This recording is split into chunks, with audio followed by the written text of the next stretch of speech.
ہاں جی صحابہ پیٹ تے پتھر بن کے بھی نماز نہ چھوڑی تو 20 قسم کے کھانے کھا کے تیرے واسطے دین تے چلنا مشکل ہو گیا کیوں جی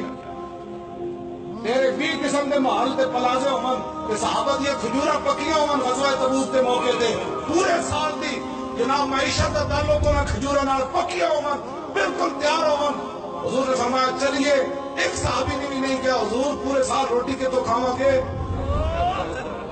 میں اس اسلام کی گلا کرنا حضور خالی گھر بیٹھ کے گلا کرنا اسلام دے بارے تو دندا کیویں اسلام نو میں دس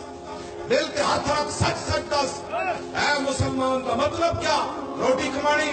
دکانیں بنانی محل بنانے پتر ویانے پوترے ویانے جائیداد خریدنی پھر قبر وچ بڑھ جانا اے اسلام کا مطلب ہے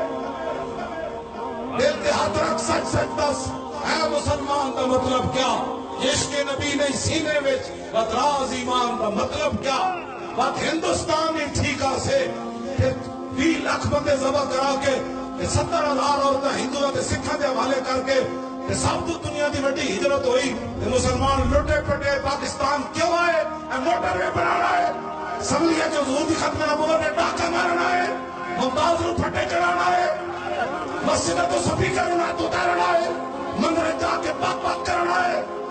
سیدہ دے حافظہ کے فال شیڈول لانا ہے بات ہندوستان نے ٹھیکا سے اتنے نقصان کا مطلب کیا